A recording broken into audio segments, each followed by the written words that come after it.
I call to order this special meeting of the Whittier City Council on May 19th, 2025 at 6:07 p.m. Please rise for the Pledge of Allegiance. To the flag of the United States of America and to the republic for which it stands, one nation, under God, indivisible, with liberty and justice for all. All right, before we begin tonight's meeting, please note that digital copies of the packet are available on the city's website. A QR code is provided just outside the door or in the top left corner of the YouTube video. Open your phone's camera to scan the code and access the packet. Madam Clerk, would you please call the roll? Thank you. Mr. Shen. Here. Mr. Wagner. Here. Mr. McCulto. Here. Mr. Pinkush. Absent. Mr. Denmark. Here. Mr. Dickinson. Absent. Mr. Mayor. Here. You have a quorum. Okay, do any members of the board, council wish to declare a conflict of interest due to a financial interest that would result in a monetary gain or loss exceeding $5,000 in a single transaction or more than $10,000 total in 12 consecutive months? Hearing none. I would. Are we doing this The conflict equalization? of interest? Yeah, for A special meeting. the conflict of interest for this property owner stuff. Yeah, I think it's okay if you own condos regarding in the buildings that are in question here, unless maybe one of us owned one of those condos, then it might be an appropriate measure to step back. I'm related to Veronica and my brother-in-law Bonifacio. And that's family, Madam Clerk.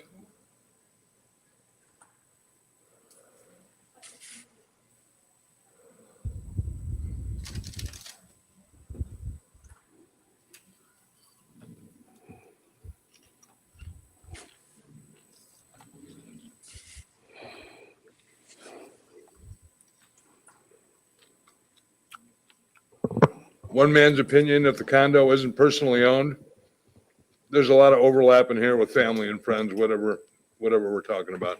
Yeah, I think that we'll stick with our normal rules, which would be if it was a financial interest.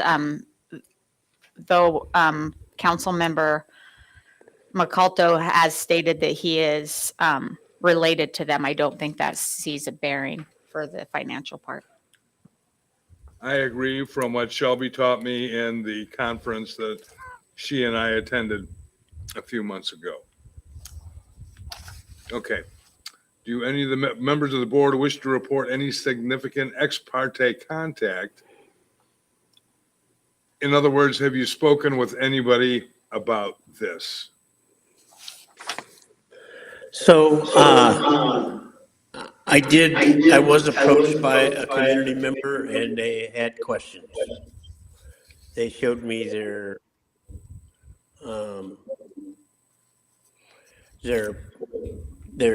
appraisal and they asked questions about it. I'm not sure if that's ex parte, but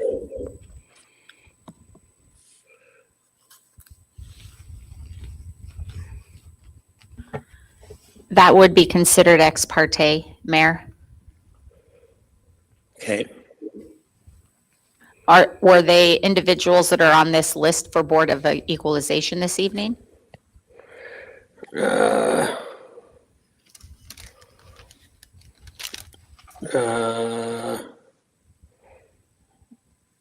Veronica.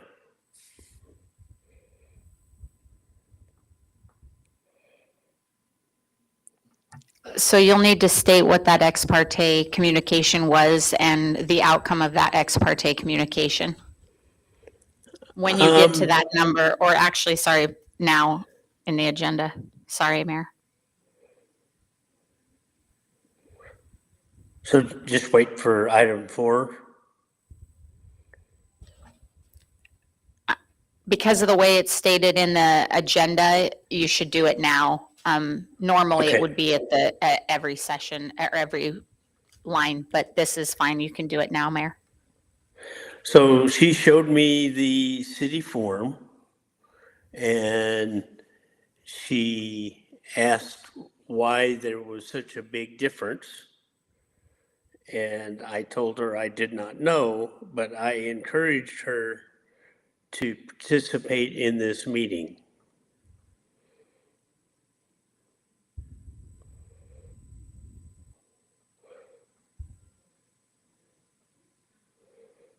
Does that make sense? In other words, she wasn't happy with the appraisal, and I didn't have an explanation as to the value of that that was assessed, but that's what this BOE is designed for. And Mayor, is that how you responded back to make sure that she understood to attend the BOE? Yes.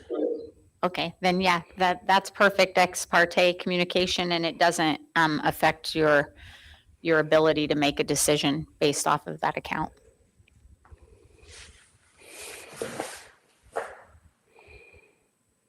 Anybody else? If not, we're going to hand the mic over to Arnie Arneson. Good to see you again.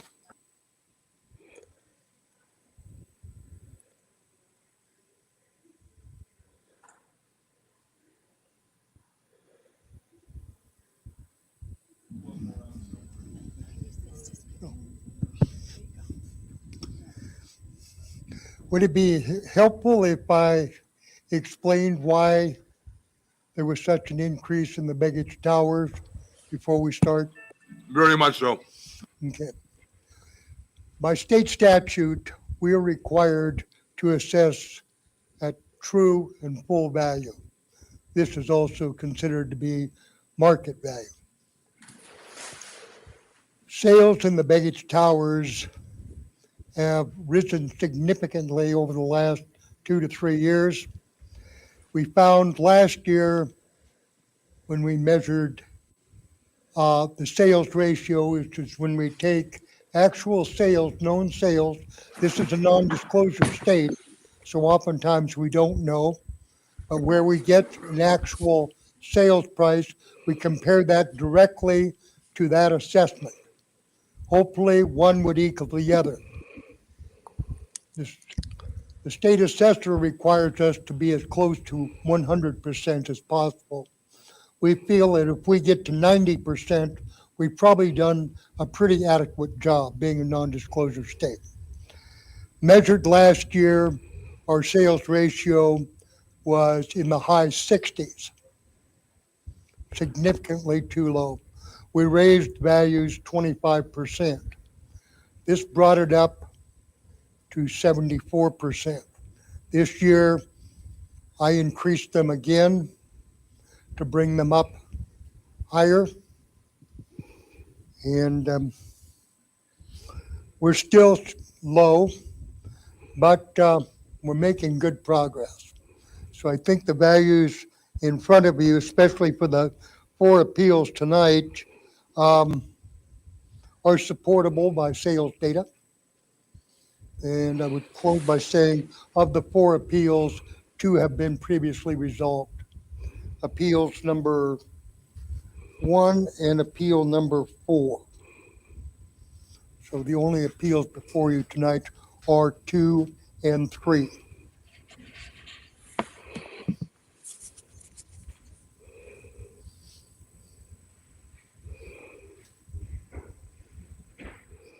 So I guess we start.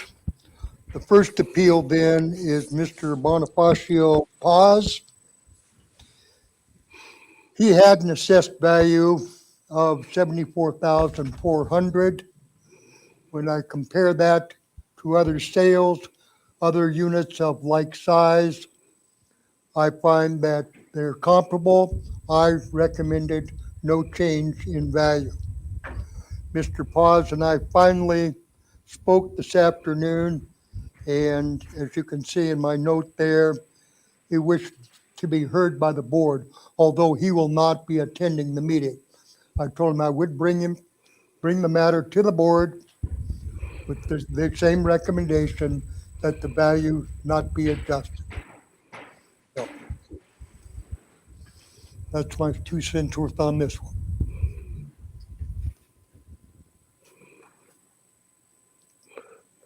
So we're discussing Mr. Paz's.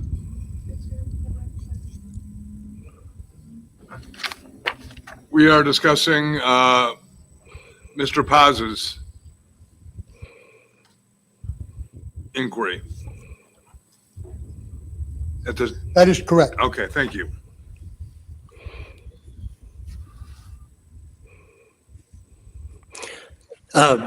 Is it okay to ask a question? Yeah, go ahead, Dan. So you're basing this strictly on sales? And my question is, these higher sales, wouldn't the sales price be greatly enhanced by improvement made to the 70-year-old condo? I would agree. So if somebody doesn't do that, then in other words, they've made no changes whatsoever to their condo, it would seem to me that their resale value would be significantly less than some of the sales that you're recording. Well, if we look at the known sales value for a unit that has not been altered from its 1954 state, you would say that we have a sale at $75,000, which is pretty comparable with Mr. Paz's assessment at this time. I have a range in the sales between 75,100 and 159,900 for the same size unit. So I made the value judgment that Mr. Paz's unit, and I believe that he says in his letter of appeal that he has made no improvements to it. And this, as did other appellants. And so I feel it's a fair value. Question, if I may? Yes, sir. So we're discussing improvements versus land. So the value of that, any given condo at the Baggage Towers is valued at $2,600. Depending on the size of the unit. Understand? Yeah. Okay, and then the 71,800 is the determination of the value of the condominium and contents, Yeah, well, the improvements, improvement, right? not the contents. per Not se. the furniture, but No. okay. Right. And so this jump,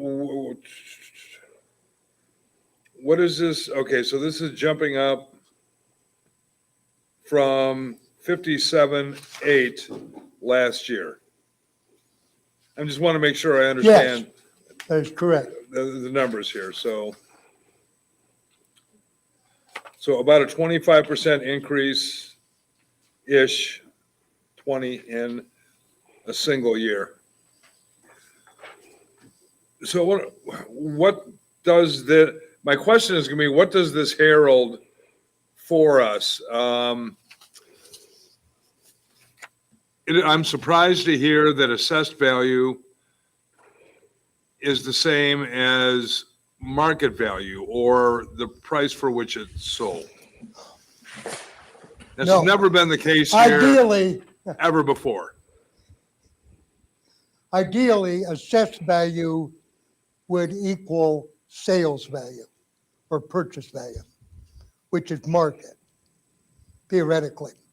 Okay. Now, if the market taking all the known sales and coming up with an average is much lower than the assessed values, then we have to raise assessed values.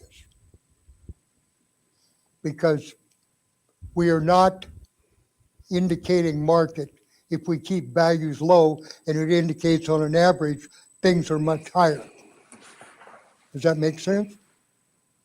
No, Kind of. So if two identical condos sold for different prices, say they were $10,000 apart, then you would assess both condos at the average of those two sales. Yes.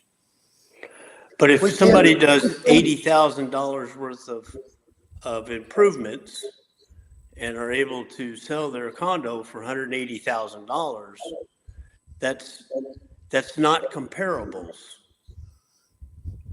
And we are not valuing any of the condos here at $180,000. Well, wasn't We a are condo sold thinking- for 220,000? I don't have a sale at 220,000. I do have an advertised sale for sale of 300,000.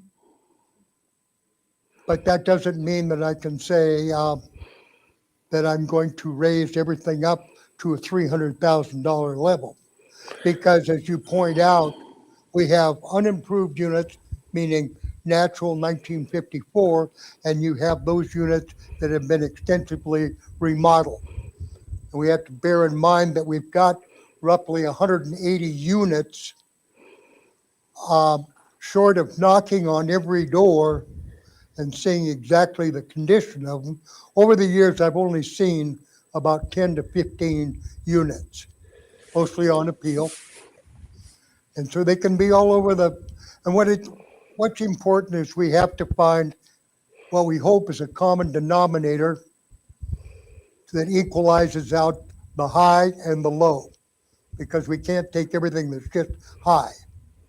We can't take everything that's just low. If it were up to me, save a lot of trouble for everybody if we didn't ever change values. But then the state assessor would be on you saying, you're not doing your part as far as supporting yourself. Therefore, we're going to cut back any funding that is in line for the city of Whittier. So without the common denominator, I think that the averages will skew by those who have improved their units. So one of these units that sells at the high end is likely newly remodeled, and a fair. From what I've seen, most of the condos up there are still in their 1954 glory, with metal cabinets, pink or avocado tile in the bathrooms, and 1950s plumbing. And that remodeled apartment can, even by the averages, will overvalue those unimproved apartments, which are livable, but yet to be remodeled. So my fear is that we are going to raise perceived values based on high end sales as our marker, even by the averages. Utilizing the formula that the state assessor gives us, we take all the known sales and all the values that are, last year when I measured this, I had, where would I put them? I had units selling anywhere from 112% of market value or assessed value down to 38%. So So then, I have to come up with a common Mr. Mayor, when I can, I'd like to speak. yeah, go ahead, Tom. So I just want to contribute that one of the biggest determining factors in this building isn't even remodeling. It's whether you live on the front or the back and how high up you are.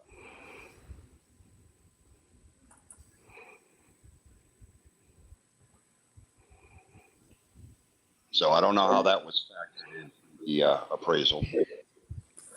Yeah, and if I can follow that up, Tom, people tend to value the waterside apartments more than the mountainside apartments.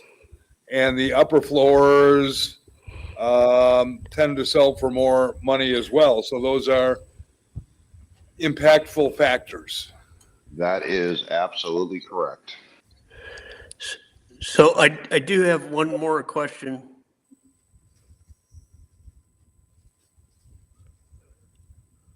Let it rip. The floor 1 and the upper floor, I don't know what they call it, floor 14 or floor 15, are zoned commercial. And 1, so, 14, and 15. so, One at a time, please. but what I'm saying is those condos will carry a higher value due to zoning and has nothing to do with the condo unit itself. Is that taken into account? We are not valuing based on zoning, we're valuing strictly on the unit. Now, there is a differentiation, say, between the baggage towers and down in the Harbor Loop area, the triangle, where lots are much smaller, the demand is much higher for a commercial space. And so there will be a difference. In the baggage towers, we don't consider zoning as one of the factors. Well, Well- it should be because 14 and 15 are like unobtainium. You can only run B&Bs and commercial businesses on 14, 15, and 1. And yeah, the value is way overinflated for those Okay. floors. Sometimes they're like 50% higher than like some, a comparable floor in floor 12.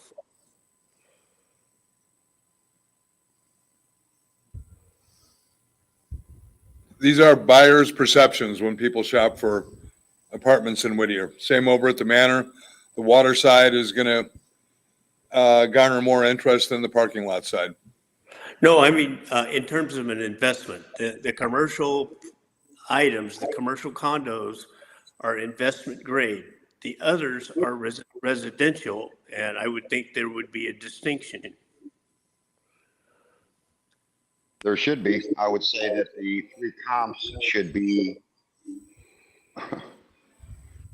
comparable. They should be, whether it's commercial or whether it's residential, we should use the same front, back. Yeah, it's got to be comparable. Well, as I say, we do not assess based on zoning in the baggage towers. So, but then zoning regardless, there are commercial units there and residential units. But in searching for that common denominator, there are variables as to the north side or the south side of the building and upper floors versus lower floors that I think might go into determining that common denominator.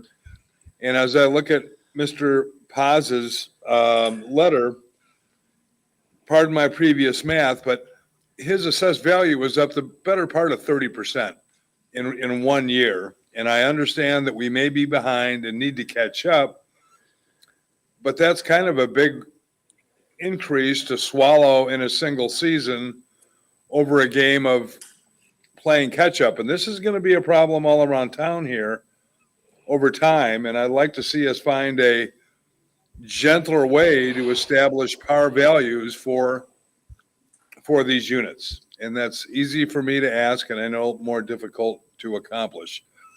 But it seems like a such a significant increase in a single year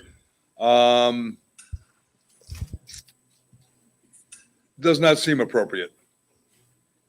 Well, you would find, if you were to look at all the assessments for the Big H Towers, that everyone went up a comparable rate. And I think maybe what it's going to take is for us this year to knock on every door and see exactly the condition of the unit and its use. However, as I said, we do not value on use. We take strictly on the square footage. Now, historically, there was a differentiation made whether you're looking at the water or the mountain. So that has been considered. But now one question I've got from a zoning standpoint is, like say the top 2 floors of the Big H Towers designated as commercial? Or is there spot zoning? So the Is building itself is a multifamily unit. When it comes to zoning, it is not zoned any way except for through their HOA. So in their HOA, they have 14, 15, and 1 as being commercial zones. But in the city zoning, it is a multifamily unit.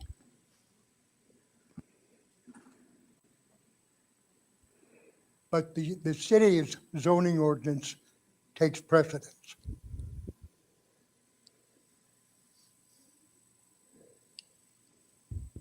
But, okay, so that having been said, once again, I'm going back to this common denominator that has yet to be established. And for the reasons previously stated, I think that there are variables in valuation based on north, south, high, low. And to keep it real, I think you probably do have to inspect every apartment. That is not going to be particularly popular with most, but I don't know how else to get there. You know, once again, a newly improved apartment versus 1954 kitsch is a significant difference and could is more than double the value of any given unit.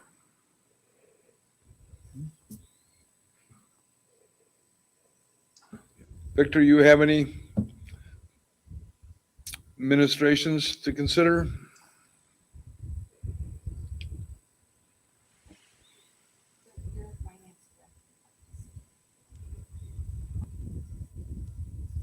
Is our finance director? Oh, there she is. Hi, Chris. I'll let Victor respond and then. I guess improvements can be challenging because there are some improvements that you can make to your residence, whether house or apartment. Sometimes it doesn't actually add much value to your apartment or your residence.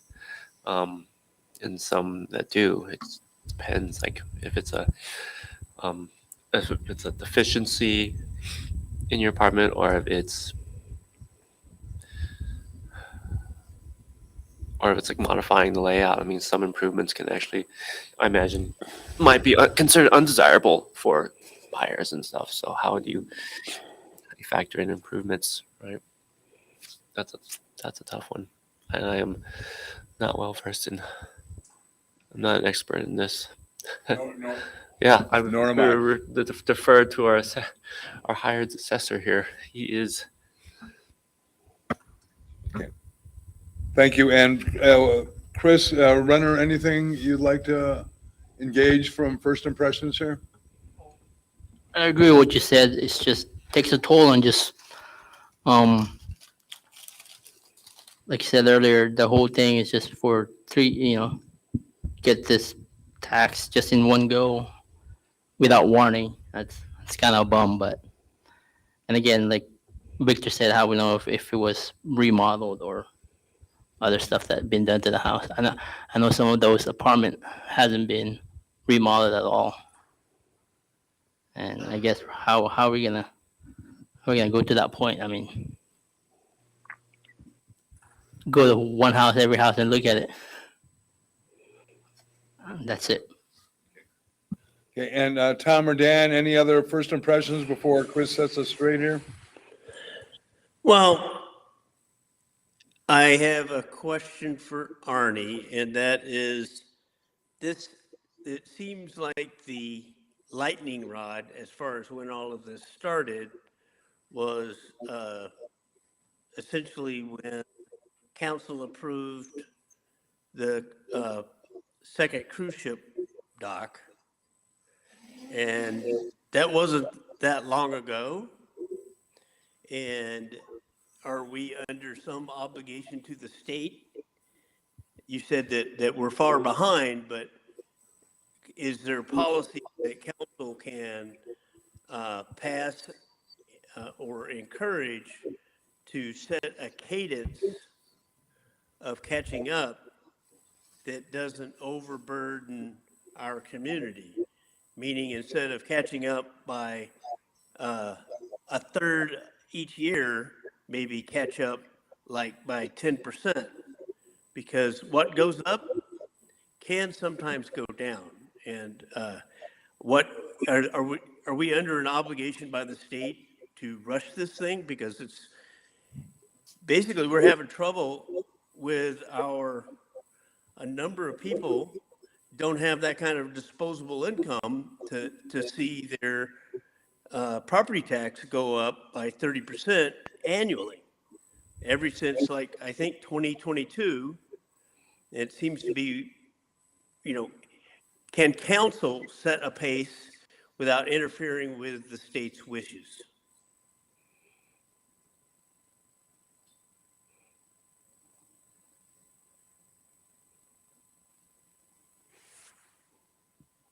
Did I lose connection? No, Mr. Mayor, we can still hear you. That was a question to Arnie. Our only obligations, the state says that we're supposed to be at true market value.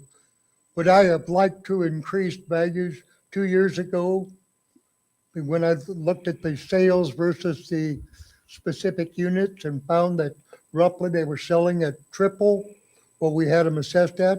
No, I didn't want to do that.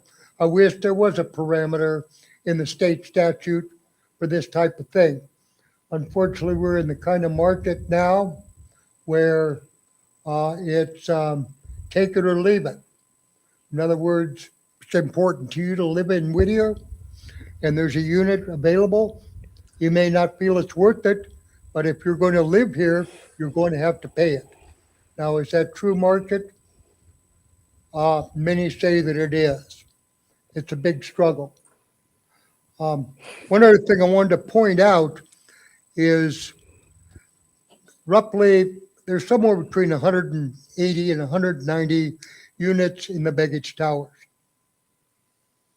This year on assessed value, 4 people appealed.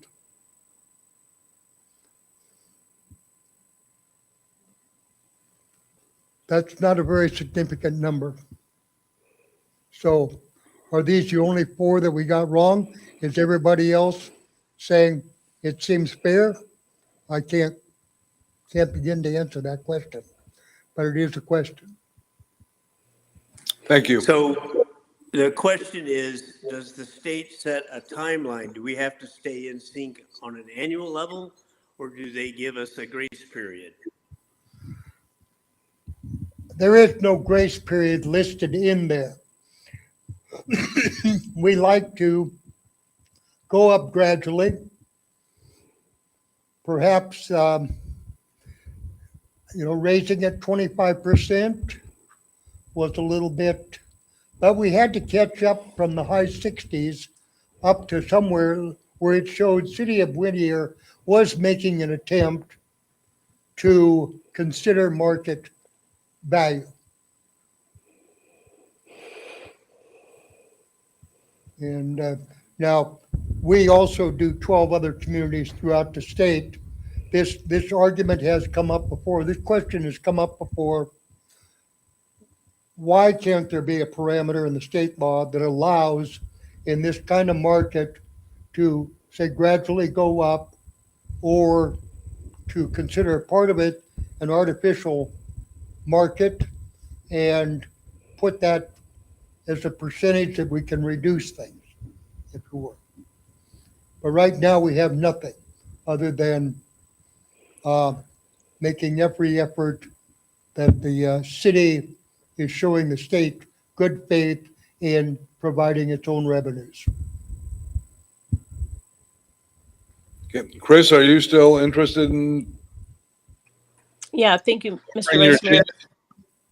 change? Mr. Vice Mayor, yes, thank you. I just wanted to, I was basically going to reiterate the same thing that Arnie is stating, that Alaska state law just simply says property must be assessed at market value.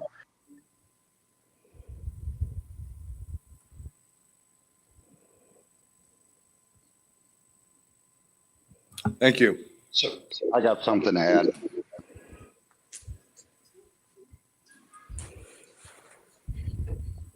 Go ahead. So I just want to clarify something. I was working here at the time when basically the prices of real estate increased. It didn't have anything to do with the development at the head of the bay. Nobody that's part of that development bought any property here. It was supply and demand. There was just nothing on the market at the time, and it was springtime. People panicked. Maybe they paid too much. On the flip side, I would like to say, as a condo owner here, I am happy to see the prices of my condo rising. And me personally, I'm okay with paying the extra tax. I believe it benefits everybody. On the other hand, I do realize that some people don't have the money. But as the gentleman said, out of all the units in the homeowners association, there was just a handful that protested. So I guess I'm just gonna leave it at that. All right. Thank you, Tom. Yes, Arnie. One question, does Whittier have a residential exemption? I don't know. This is provided for in the state law. Most communities, it exempts up to $150,000 of assessed value. There's also the mandatory exemptions for disabled and for senior citizen exemption. There are a few things out there that are helpful. Residential exemption is one of the big ones. Also, in raising values, it really depends on your revenues. Now, the city of Whittier doesn't call me and say, hey, we need X amount of money for our budget this year, go out and raise value.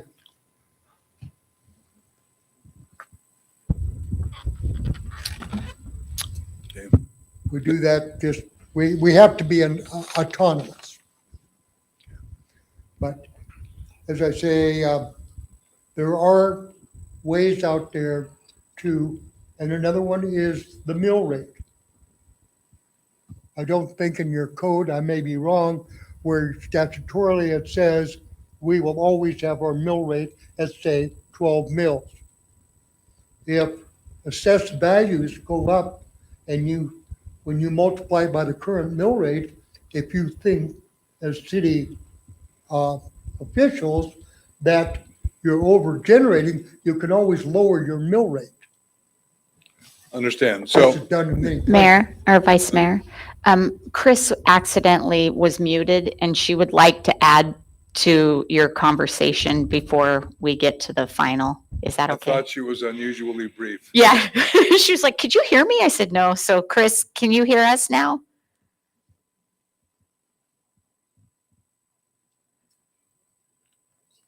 And You're Well- not muted on our end. Will you try your telephone? Or I can call you with my phone. okay, and just doing a little quick math here. The assessed value rate in Mr. Paz's case is about a, round numbers, about a 30% jump, which sounds significant, and it is, for that to happen as a corrective measure. But at 8 mils, that amounts to $160. So not to denigrate the cost at the same time, it's a big jump, but our mill rate is still relatively low in the Are you Grand there? Alaskan scheme, Are you there? unless Arnie Hi. has other information. No, I don't. Arnie, what's the, I'm not familiar with the residential exemption. It's in the statutes under mandatory exemptions and those that are, for lack of a better term, I can't remember the exact title of that section, that are discretionary. A municipality may exempt partially or fully, well, up to $150,000 of residential. So say your assessment was $155,000, the first 150 would be exempt, and you would be paying taxes on the other five. At your current mill rate, that would be $40. I can look up the specific site. I apologize, I didn't write that one down. I never get asked about it. Vice Mayor, I have Chris on the line. I'm going to put her on speaker. Chris, go ahead. Yeah, I apologize for the technical problems here, but what I'd like to say is that there are, as Artie has stated, there are policy decisions that the council can make to change either the mill rate or to offer exemptions. But I don't recommend that we make changes on the fly, which means at the time of a Board of Equalization hearing. If these decisions are to be considered, they should be considered in mass. They should affect all homeowners the same. If the council wishes to change how things are valued, that would be a discussion to have with the person doing the appraisals, you know, just to inform him of things that we wonder whether they've been taken into consideration and whether they should be considered. But changing someone's valuation on the fly to maybe, for example, say, well, this apartment was recently remodeled and others aren't, or this one wasn't and others were, you know, we would have to, in order to be fair to all homeowners, you know, require that every homeowner allows the appraiser into their home to do a fair and equal appraisal. And that's obviously unlikely to go over very well either. So I just caution the council against trying to make an adjustment on one person's property based on what you think is, you know, unfair or unreasonable that affects all property owners, because that would be the definition, I think, of unfairness. And then finally, I'll just close with asking Arnie a question, and that is, did the valuations of the Whittier Manor go up similar in magnitude to the Baggage Towers, or has there been a higher demand at the Baggage Towers which warranted the difference in valuations? And I'll stop there. Thank you. No, we did not consider the manor because values hadn't radically changed there. Most of the emphasis in buying has been in the Baggage Towers. So, in hearing what we've heard, once again, the financial impact of this raise on this given individual's about $160, which doesn't seem like a lot of money, but for some, that could be a week's pay. And so I have a question for Arnie and for Chris, and this I know we can't address in this meeting. But since we are taking what amounts to a corrective measure in raising appraised values, an almost 1/3 increase in value seems like an overly substantial jump in 1 year. Is this something that the council could take other action, is to not increase assessed value on residential properties more than 10 or 15% in any given year? And let this corrective measure, looking for our common denominator, catch up with us over a couple, 3 years and beyond. If you can hear me, I would say that is not consistent with state law, which requires that properties be valued at 100% of market value. And as Arnie said, you know, there is no discretion in the law. Maybe council could propose for the next legislative session a bill that would give cities that discretion and try to get that passed through the legislature. But currently, it's just, you know, the law doesn't provide for that discretion. And I think that was what Arnie tried to articulate earlier. I'm pretty happy with exploring some of these policy tools and getting a better understanding of what the residential exemption might look like. I mean, there's some math that needs to be done. I don't know what, if you add up the total number of, the value of the total number of condos at the BTI versus the $87 million investment made at the head of the bay, which I believe is a commercial investment. Anyway, there's some opportunities here to at least get some more information, and I kind of, you know, the minutia of knocking on everyone's door. It sounds like it will cost us more money to do it, and I think it would have very diminishing returns, and you'd have to do it every 5 years. So, Well, here's more the of a thing. Here's the thing. It should have already been done. The BTI should have done it. We shouldn't be chasing these numbers. We should have them. Well, they're not appraisers. We have a No, they're required. appraiser. They're required to hire an appraiser, since all of our dues are based on the values of our condos. They have refused to do it for decades. I thought it was based on square footage. That's how it is at the manor. Oh, I wish. No. Okay. Those were my thoughts.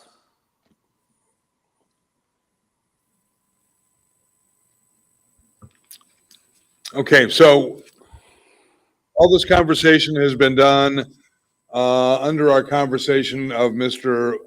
Paz's letter here, and we do have another one to address at the same time. How do we, what is the administration looking, what action is the administration looking for the council to do? Regarding, you want us to approve these via vote, or is this informational only? Where Mr. Fleming's review has a different outcome from Mr. Erickson as well. And these are our only two, I believe. So what do we have to do to go forward after discussing Mr. Paz's assessment review here? Mr. Vice Mayor, if I may, the question that the Board of Equalization is considering for each of these appeals is the assessed value of the property as determined by the assessor a fair and equitable estimate of its true and full value as of the assessment date? So you're voting, the question you would be asking yourselves then is, yes, it is a true and fair, a fair and equitable estimate, or no, it is not. Very good. And then we would address these one at a time, right? Correct. So I would like to discuss Mr. Fleming's before we vote on both.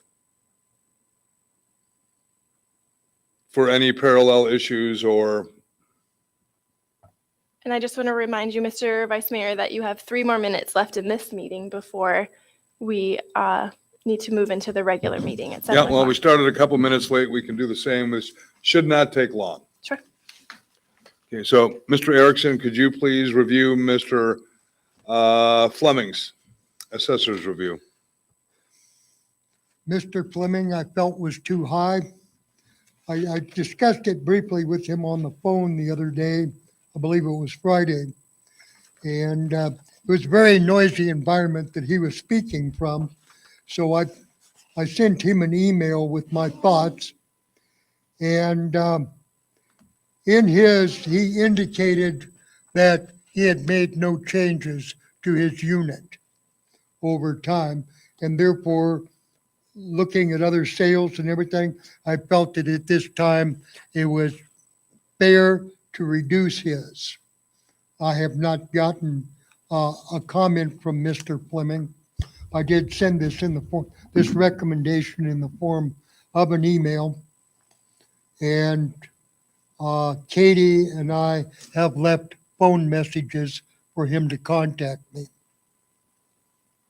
So I'm noting maybe a little anomaly here. So his reduction in assessment was approved because he had made no changes to his apartment, but Mr. Paz had also made no improvements, and his rate is going to increase, or valuation is going to increase about 30% based on comparables. And so my question would be, what comparables would apply to Mr. Fleming's unit?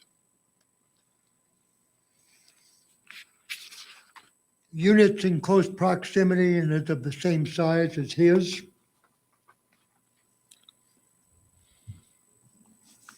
Because that's what we would like to have, equality, so that everybody's seemingly treated the same. But as we've discussed over the last hour, short of going into every unit and seeing exactly what exists, is it 1954?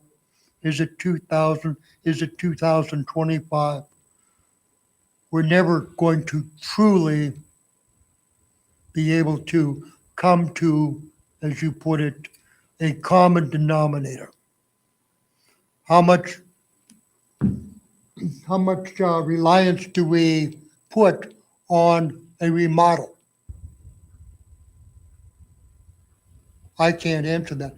How much reliance do we put on a view of the canal versus a look at the mountain? That is a There's significant so issue. many variables. Yeah. And really, we are trying to find the perfect mousetrap. We haven't. Right now, we're trying to show a due diligence in recognizing the market and showing the state assessor, the state, that we are diligently trying to assess at market value. I wish there were parameters in place where we could say, okay, where there's a large increase justified, that we could do it over time. We're not provided that by the state statute. However, I am listening to your thoughts. And maybe that's an approach we should take until we get in trouble. Thank you for that. Okay, I know we got to wrap this up. I don't want to rush it either, but we have what amount to identical circumstances with different results here with our two claims, and I'm just having a little difficulty rectifying that, if anybody can help.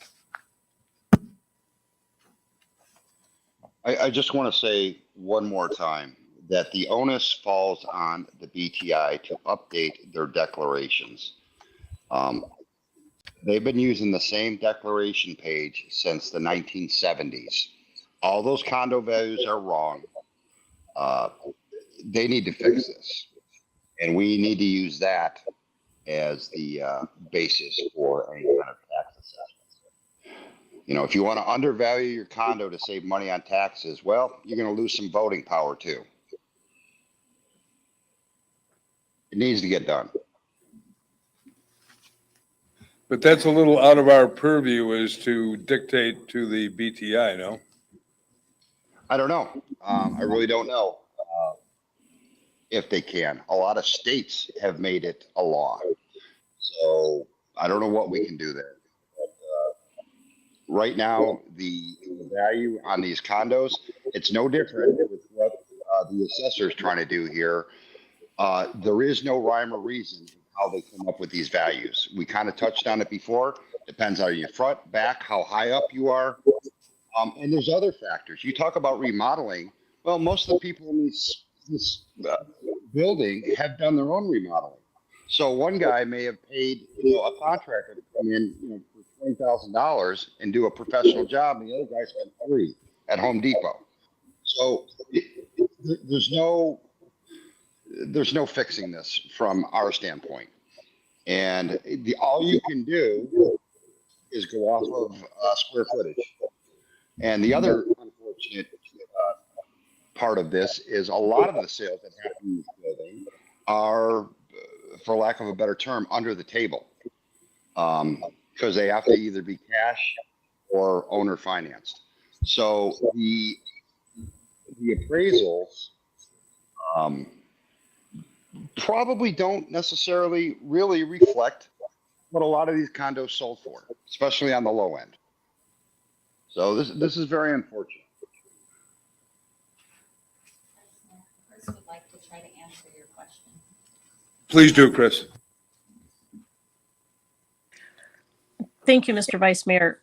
What I'd like to just say is that the purpose of the Board of Equalization hearing is in large part to make sure that as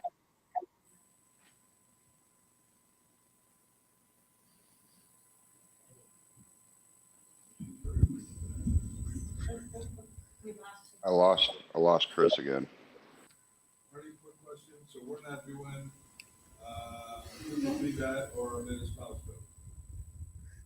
I'm sorry. There were 4 scheduled appeals. We're only just dealing with 2. Yes, the other two were resolved.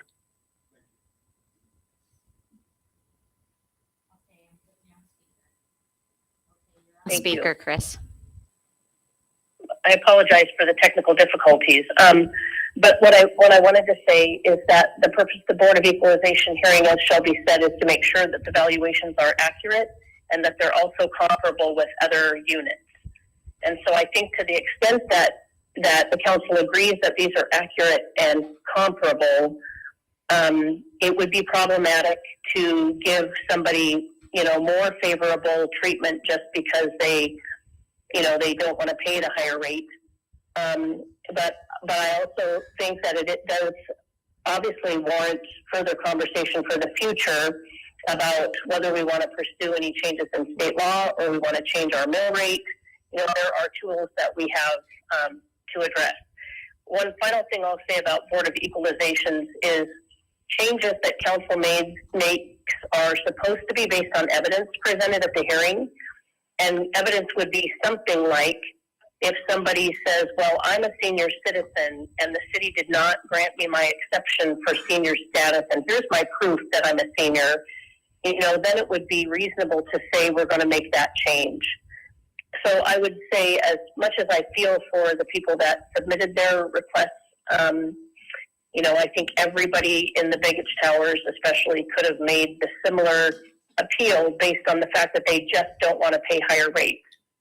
But if we're going to be consistent with state law and we're going to be consistent with how valuations have been done in the past, I think it would set a dangerous precedent for us to, arbitrarily change an assessment. And I just felt like, for the record, I had to make that comment.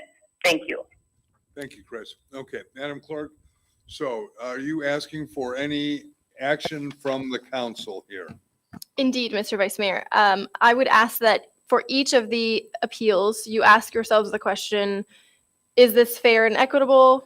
And then that would be the motion that you vote on. So the motion is either to approve the assessor's value, to modify the assessor's value, or to reject the assessor's value for each of these. Okay. We want to do these individually or as a batch? I would recommend individually. Would anybody care to make a motion for either? So moved. Second. Mr. Mayor, could you clarify if you are accepting or rejecting or modifying? I am accepting the evaluation for Bonifacio's apartment. Understood, thank you. And Mr. Wagner, you were under the same impression, correct? Yes. Thank you. Any further discussion? No. Okay. Voting on the motion to accept the assessment for appellant Bonifacio Rojas Paz, Mr. Mayor, Yes. Mr. Wagner, Yes. Mr. McCulto, Yes. Mr. Shen, Yes. Mr. Denmark. Yes. The motion passes and the assessed value for Bonifacio Rojas Paz is accepted. I Moving have on a to, question with regard to the next one, and that is Arnie is making a recommendation to lower the assessed value. If I could understand that, the status of this one, so I know how to vote. Yes. I'm recommending you lower the value. so then the council would want to vote to modify the Oh. assessed value. Is that correct? Yes. Okay. So So moved. okay. Second. Any further discussion? Voting on the motion to modify the assessed value for Eric Fleming, Mr. Mayor, Yes. Mr. Wagner, Yes. Mr. McCulto, Yes. Mr. Shin, Yes. Mr. Denmark. Yes. The motion passes and Eric Fleming's assessed value is modified. All right. Is there any further business for the Board of Equalization? None heard. This meeting is adjourned. And we will take a 5-minute break before beginning the regular council meeting. We'll reconvene at 7:15.